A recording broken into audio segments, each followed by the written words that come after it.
Air dari bandar kecil mengalir ke sawah Rajab. Laki-laki tua itu mesti memantau aliran air. Ia harus memastikan sawahnya terisi penuh dengan air. Setelah sawahnya penuh terisi air, laki-laki tua itu harus berbagi dengan petani lain. Ia harus merobohkan bendungan tanah agar petani yang lain bisa mengalirkan air ke sawahnya pula. Sambil menunggu petak sawahnya penuh dengan air, Rajab memilih berhala-hala di pondok kecil. Sambil duduk mengucur dan bersandar ke tiang pondok, laki-laki tua itu mengambil sesuatu dari kantong plastik berwarna hitam. Rajab mengambil tembakau kering. Tembakau kering diraut dengan menggunakan telapak tangan.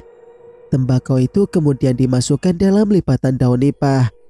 Rajab mematik korek api ke ujung nipah. Seketika, asap putih mengepul. Rajab kemudian menghisap tembakaunya dengan penuh hikmat. Laki-laki tua itu mencoba menikmati setiap kenikmatan yang masuk ke rongga hidungnya, lalu menguap di paru-paru. Paru-paru laki-laki tua itu sudah tak berbentuk lagi karena nikotin. Rajab sekarat, tapi laki-laki tua itu berpantang untuk menghisap tembakau. Keyakinannya, ia bakal mati bukan karena penyakit. Ia akan mati bila ajalnya tiba. Karena itu, Rajab tak pernah berpantang untuk menikmati apa saja yang menjadi kesenangan hidupnya. Laki-laki tua itu terbatuk. Rajab lupa menyeduh kopi.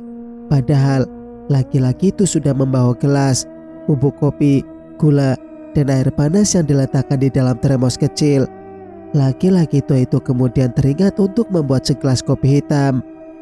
Tembakau tanpa kopi hitam seperti ada sesuatu yang kurang. Air panas dituangkan ke dalam gelas yang sudah berisi bubuk kopi. Rajab tak memasukkan gula. Laki-laki itu menginginkan kopi pahit. Gula membuat organ tubuhnya bekerja lebih keras. Bila kelelahan, laki-laki itu bisa mengantuk berat dan tertidur pulas. Rajab harus menjaga sampai subuh. Ketika sedang asik menyeduh kopi, tiba-tiba sesuatu mengejutkan Rajab. Laki-laki tua itu melihat sebuah bayangan hitam berkelebat. Bayangan itu berada di bandar kecil, tak jauh dari pematang sawah milik Rajab. Laki-laki tua curiga kepada bayangan hitam tersebut. Jangan-jangan ada yang berbuat curang. Seseorang mengalirkan air ke sawahnya ketika belum waktunya. Bayangan itu telah merampas sesuatu yang menjadi hak Rajab. Laki-laki tua itu naik pitam. Laki-laki tua bangkit dari pondok kecil. Matanya dijulurkan ke arah bandar. Ia menatap dengan awas sambil menahan geram. Laki-laki tua itu bergerak ke arah bandar. Ia menyambar pacul yang diletakkan di pematang sawah. Benda itu bisa dijadikan Rajab sebagai senjata. Laki-laki tua terus mendekat. Kini, Rajab berada beberapa langkah saja dari bandar. Laki-laki tua itu menjulurkan pandangannya ke segala arah. Ia melihat ke pematang, menatap ke hamparan padi yang masih hijau, menjulurkan kepala ke bandar. Tapi bayangan yang mencurigakan itu sama sekali tak dijumpai. Tak tampak lagi, hilang begitu saja. Rajab menepuk dada. Laki-laki tua itu merasa telah berhasil menakut-nakuti seseorang yang hendak berbuat curang itu. Benar-benar berpengaruh aura laki-laki tua itu. Rajab berbalik badan. Ia hendak kembali ke pondok kecil, menikmati kopi hitam yang mulai dingin. Belum sempat melangkah, laki-laki tua itu dikejutkan oleh sebuah bayangan yang muncul di hadapannya. Bayangan itu muncul secara tiba-tiba. Mula-mula tampak hitam. Ketika mendekat, bayangan itu menampakkan wujudnya. Terpaan cahaya rembulan membuat Rajab bisa melihat sosok di balik bayangan itu. Seorang perempuan muda, cantik sekali. Perempuan itu berjalan di pematang sawah dengan lenggok yang aduhai. Tubuhnya hanya dibalut selai kain bermotif. Bahunya dibiarkan terbuka. Betis sampai ujung pahanya terlihat dengan jelas, mulus, dan enak dipandang mata. Rambutnya dibiarkan tergerai. Rambut panjang itu sama sekali tak tersibak ketika terkena angin malam. Rambut perempuan itu tanpa basah. Sepertinya perempuan itu baru saja kembali dari tepian mandi. Tetesan air dari rambutnya yang tergerai jatuh ke kain yang dikenakan. Ketika kain itu basah, lengkuk tubuh perempuan itu terlihat dengan jelas. Seperti gitar Spanyol, sungguh indah dipandang mata. sekaligus menggairahkan. Rajab terpana. Laki-laki tua itu tidak sedang menikmati keindahan di depan matanya. Perempuan itu justru menjadi sosok yang sangat menakutkan bagi Rajab. Ia tidak melihat perempuan itu sebagai manusia. Perempuan itu hantu. Tidak, itu arwah penasaran. Dan arwah penasaran itu sedang marah kepada Rajab.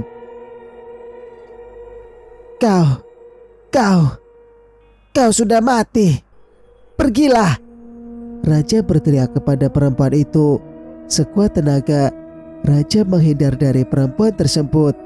Perempuan itu sama sekali tak menanggapi teriakan Rajab. Ia terus melangkah di pematang sawah, mendekat semakin dekat kepada Rajab. Laki-laki tua sudah menjadi tujuan bagi perempuan cantik. Rajab ketakutan setengah mati. Ia berisut ke belakang. Sial baginya, kakinya menginjak tali bandar. Tanpa kompromi, laki-laki tua itu pun terpental ke belakang. Tubuh Rikinya terjerembab di bandar. Tak hanya bermandikan air keruh, tubuh laki-laki tua itu pun dipenuhi lumpur. Perempuan itu berhenti di ujung pematang. Ia memperhatikan laki-laki tua yang terjerembab di tali bandar. Perempuan itu menjulurkan kepalanya ke arah Rajab. Ia mencium bau tubuh laki-laki tua itu. Tercium bau tanah yang begitu menyengat. Perempuan itu kemudian tiba-tiba menjadi iba kepada Rajab. Perempuan itu berlalu. Ia meninggalkan Rajab begitu saja. Rajab memuji nasib baiknya. Kematian bagi laki-laki tua itu bukan malam ini. Rajab bersyukur masih diberi waktu untuk hidup. Barangkali tak lama, perempuan itu punya alasan yang kuat untuk tidak menghabisi laki-laki tua. Hanya buang-buang tenaga saja. Laki-laki tua itu akan mati dengan sendirinya. Tak lama lagi. Singkat cerita, menjelang subuh, Tungkai keluar dari rumahnya. Laki-laki itu tak bisa tidur sepanjang malam. Mata tuanya terus terjaga. Entah apa yang terjadi pada diri Tungkai. Laki-laki itu mengalami insomnia yang parah. Barangkali hal itu karena kopi hitam yang sering diminumnya. Laki-laki tua itu ingin mendinginkan kepalanya yang terasa panas. Di pekarangan rumahnya, Tungkai mengibas-ngibaskan kedua tangannya ke wajah. Sisa angin malam tetap tak bisa mendinginkan tubuhnya. Rasa panas itu berasal dari dalam tubuhnya, dari hati dan jantungnya. Tak ada tempat untuk mendinginkan hati selain surau. Setelah sekian purnama, laki-laki tua itu kembali tergerak, hatinya hendak ke surau. Tujuan Tungkai adalah surau dekat tepian mandi. Lebih tepatnya, surau tua di sebelah lapau yang menjadi tempat nongkrongnya setiap malam. Surau itu sudah lama ditinggalkan.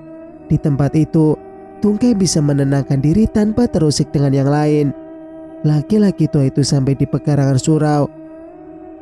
Ia tak perlu ke kamar kecil yang ada di sebelah bangunan kayu itu. Tungkai sudah berwudu di rumah. Sengaja ia melakukan itu. Tungkai tak berniat untuk pergi ke tepian mandi. Kalau wudunya batal di tengah jalan, laki-laki tua itu berencana berwudu di bandar kecil. Tungkai membuka pintu surau. Pintu kayu di bangunan itu sama sekali tak terkunci. Hanya ditutup rapat saja agar tak ada binatang liar yang masuk ke dalam. Dengan mendorong daun pintu, Tungkai bisa masuk ke dalam surau. Benar saja, di tempat itu, Tungkai seorang diri. Laki-laki tua itu tak perlu azan untuk memanggil yang lain datang. Tungkai berencana sembahyang subuh seorang diri di surau itu. Lain pula rasanya sembahyang subuh seorang diri di surau tua. Mula-mula, Tungkai merasa khusyuk. Ketika ruku, laki-laki tua itu merasa dekat sekali dengan Tuhan. Ketika sujud, Tungkai merasa malaikat sedang memperhatikannya. Makhluk suci itu tersenyum kepada Tungkai. Selesai juga laki-laki tua itu mengerjakan sembahyang 2 rakaat. Ketika mengucapkan salam ke kiri, Tungkai merasakan suasana hatinya tiba-tiba berubah. Kesendirian di surau seketika menjadi kesunyian yang menakutkan. Tungkai merasa bulu kuduk berdiri. Hawa dingin menari-nari di upun-upun kepalanya. Perasaan takut yang aneh. Padahal di dalam surau seharusnya Tungkai merasa berani. Tak ada hal-hal menakutkan yang akan mengusiknya. Segala yang menakutkan takkan berani masuk ke dalam surau. Surau itu adalah rumah Tuhan. Selesai sembahyang, Tungkai memilih berdiam diri di dalam surau. Laki-laki tua itu akan menunggu pagi datang. Sebenarnya, Tungkai hanya ingin mengusir rasa takut di dalam dirinya. Laki-laki tua itu merasa bila berada di dalam surau, maka ia akan baik-baik saja. Tungkai menunggu dengan duduk di saf paling depan. Laki-laki tua itu hanya bermenung. Ketika rasa takutnya semakin menjadi-jadi, Tungkai pun mengucapkan zikir. Lidah laki-laki tua itu sampai berpatah-patah ketika mengucap asma-asma Tuhan. Apa yang dilakukan Tungkai sama sekali tak berhasil mengusir rasa takut yang menghantuinya. Tungkai mengutuk diri sendiri. Laki-laki tua itu menyalahkan niatnya yang sudah salah sedari awal. Tungkai akhirnya membiarkan rasa takut menguasai dirinya. Laki-laki tua itu memberanikan diri untuk menunggu hal terburuk yang hendak menghampiri dirinya. Tungkai terus duduk bersila. Ia masih belum berani menoleh ke belakang. Terdengar suara menderik. Suara dari pintu kayu yang terbuka. Pintu surau terbuka perlahan-lahan. Seperti ada yang sengaja membukanya. Tapi tak ada siapa-siapa di surau. Tak ada orang lain. Hanya Tungkai seorang diri. Terdengar langkah kaki. Langkah kaki yang diseret di tanah yang berkerikil. Suara itu mendekat ke pintu surau yang terbuka. Semakin dekat, suaranya terdengar semakin jelas. Langkah kaki itu menginjak lantai kayu. Oh, bukan. Langkah kaki itu menginjak tangga menuju surau. Tangga itu terbuat dari papan. Tak tinggi, hanya beberapa anak tangga saja. Langkah kaki berhenti di depan pintu surau yang terbuka. Setelah itu diam. Tak ada lagi surau selain mulut berbisik Tungkai yang terus melafazkan asma-asma Tuhan.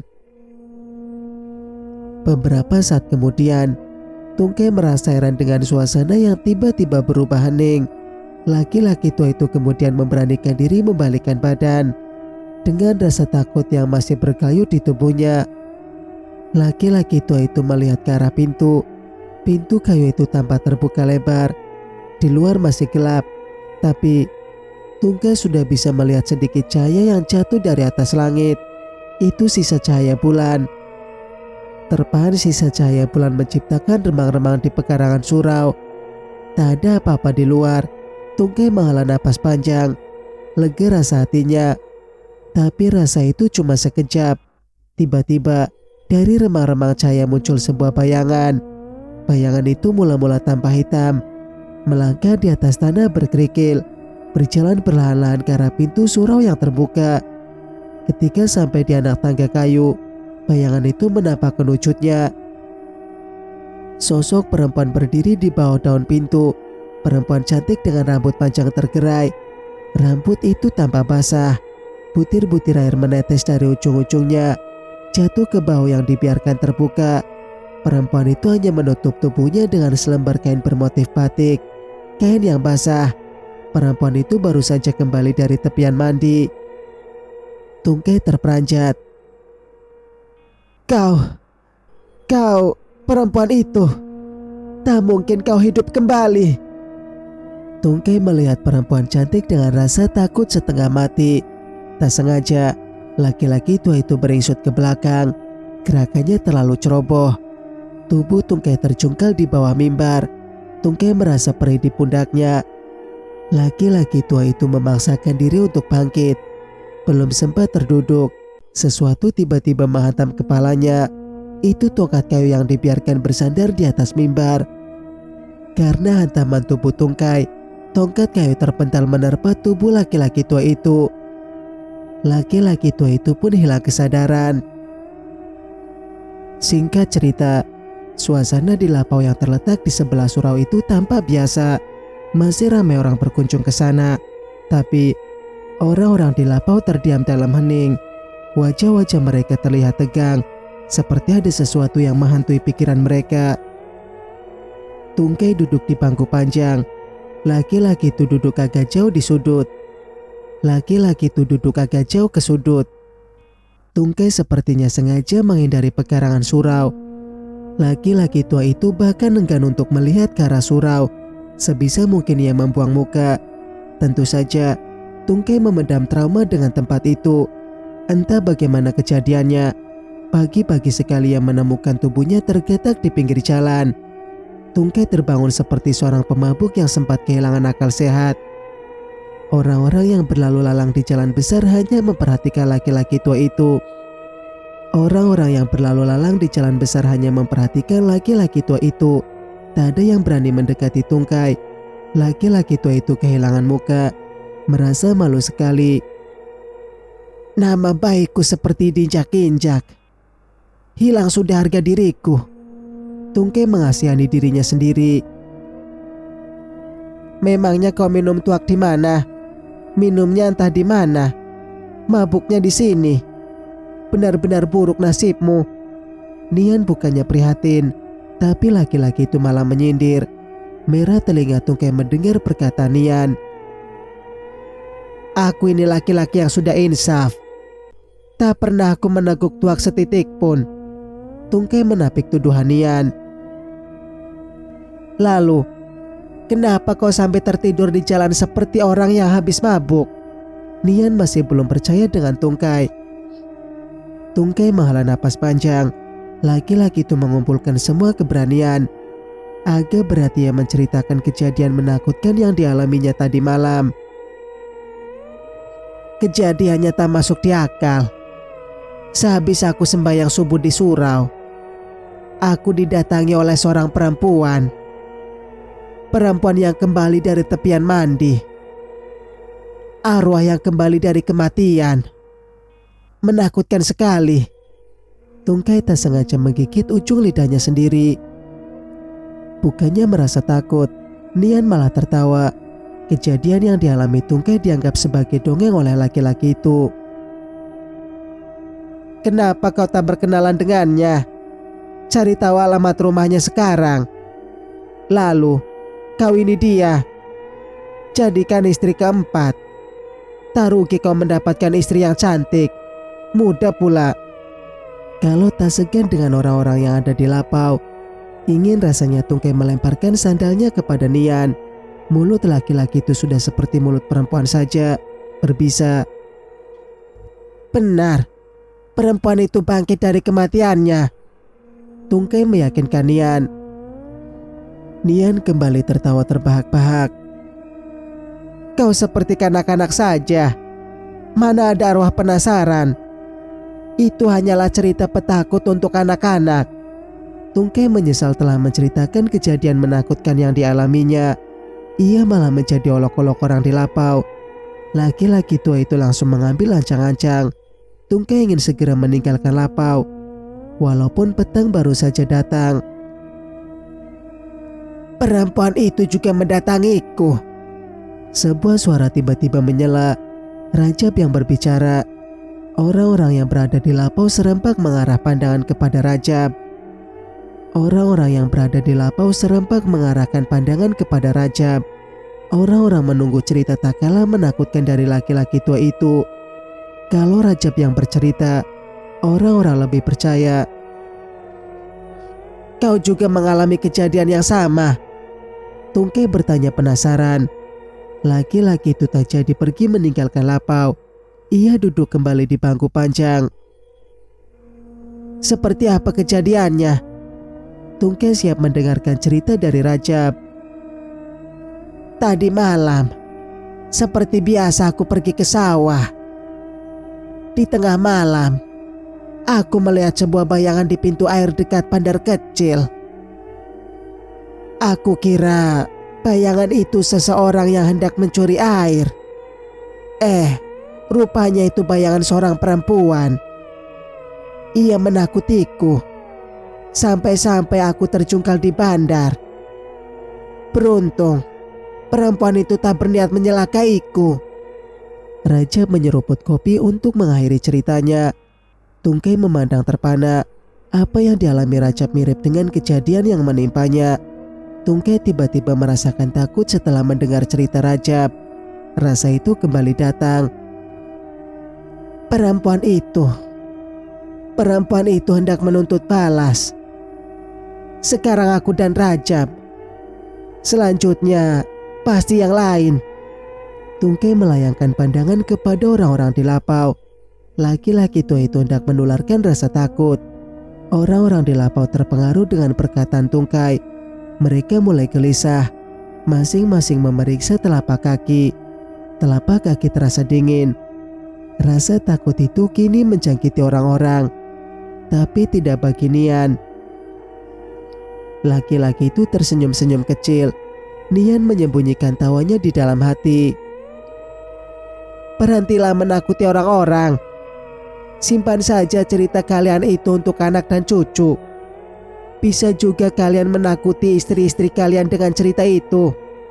Nian mengingatkan Tungkai dan Rajab. Tungkai menatap Nian dengan muka masam. Rajab lebih pandai menyembunyikan rasa kesalnya. Laki-laki tua itu tak membantah perkataan Nian, tapi di dalam hati Rajab meniatkan laki-laki tua itu mengalami kejadian serupa seperti yang dialaminya.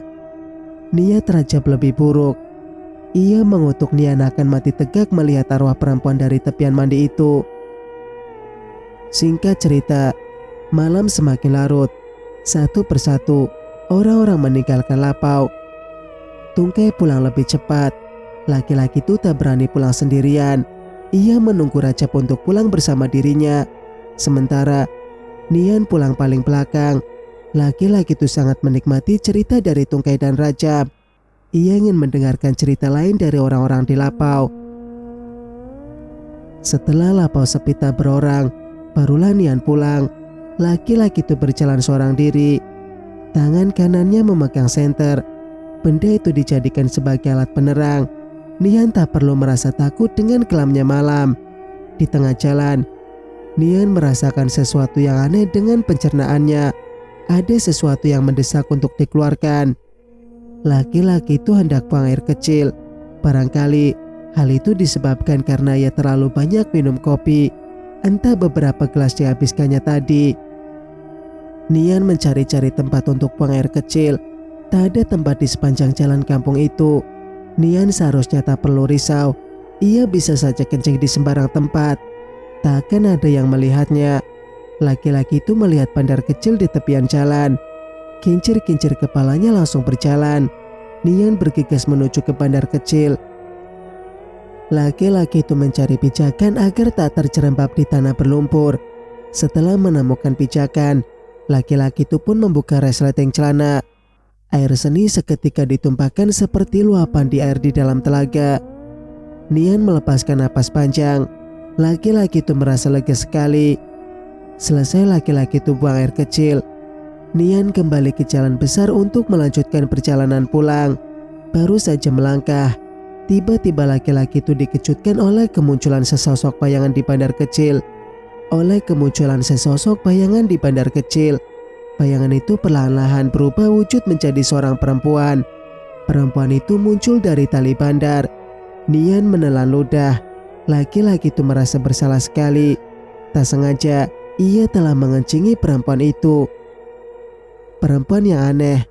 Apa pula yang dilakukannya di dalam bandar? Oh, barangkali ia hendak membuang hajat. Nian berprasangka baik saja. Barangkali perempuan itu sama dengan dirinya. Tak sanggup lagi menahan hajat. Perempuan itu mendekat ke arah Nian. Semakin dekat, terlihat jelaslah sesosoknya. Perempuan muda dengan rambut panjang tergerai.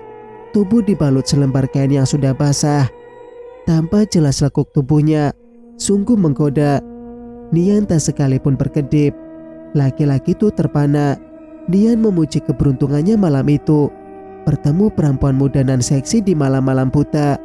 Itu anugerah yang tak terhingga. Perempuan itu semakin mendekat, persis di hadapan Nian. Kini Nian bisa mendengar hembusan napas perempuan muda itu. Hembusan napasnya seperti erangan singa betina. Perempuan itu menculurkan lidahnya. Ia mendekatkan mulutnya ke wajah Nian. Tidak, perempuan itu tak hendak mengecup pipi laki-laki tua. Perempuan itu meletakkan mulutnya di leher Nian. Mulut itu menganga lebar. Seketika, perempuan itu menggigit leher Nian. Laki-laki itu menjerit. Serangan yang tiba-tiba mengagetkan dirinya. Bukan serangan biasa.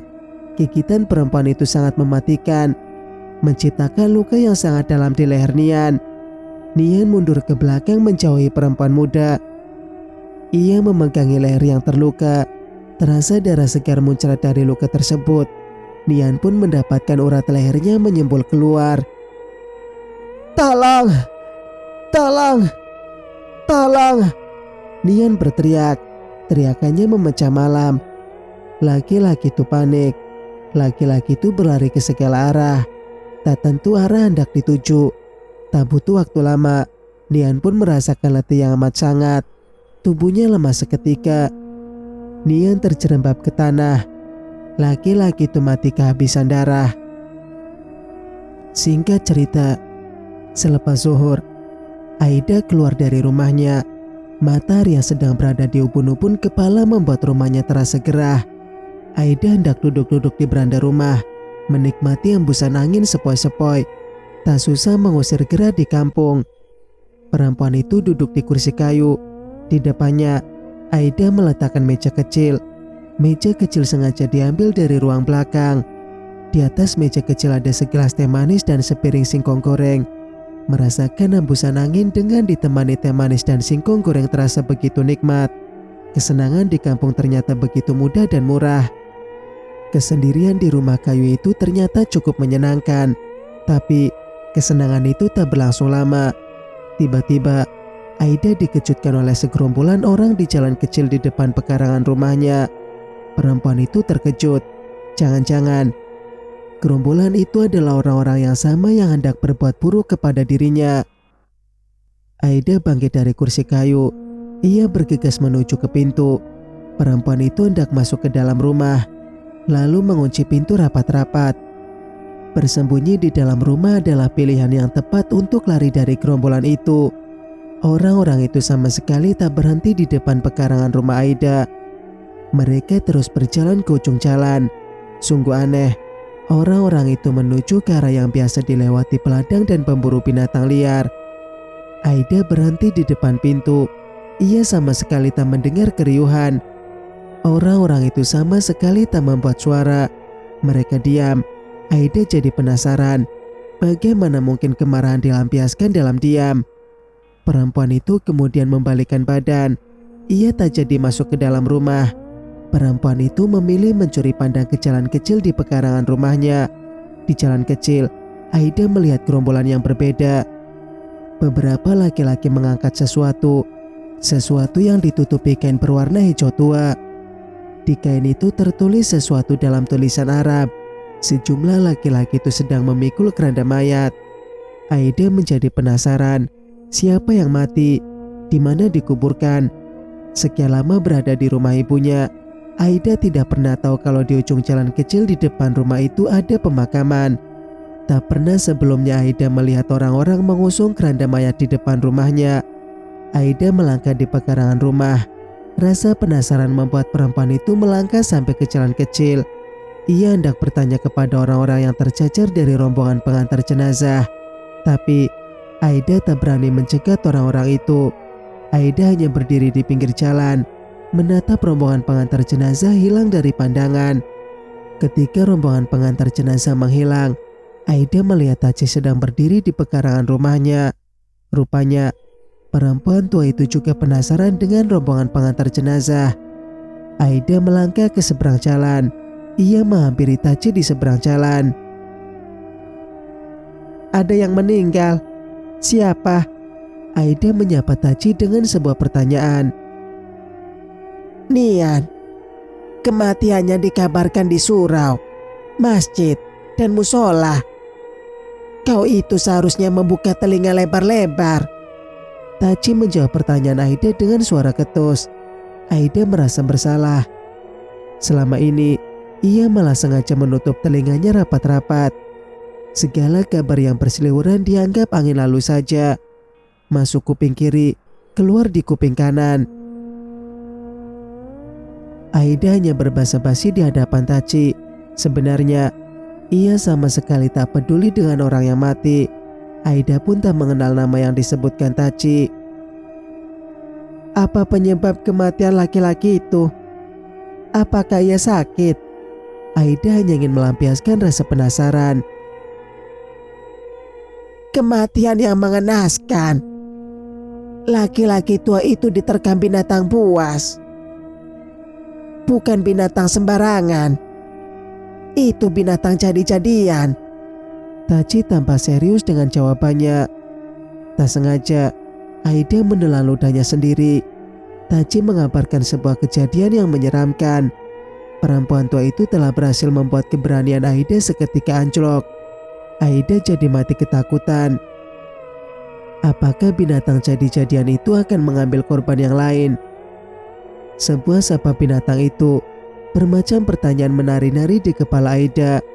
Perempuan itu langsung membalikkan badan, bergegas kembali ke rumahnya. Aida meninggalkan Taci begitu saja. Perempuan tua itu tak penting saat ini. Sekarang yang terpenting bagi Aida adalah bersembunyi di dalam rumah. Itu cara paling aman baginya. Bersambung, nantikan kelanjutan ceritanya di video berikutnya. Mas Sukir pamit. Wassalamualaikum warahmatullahi wabarakatuh.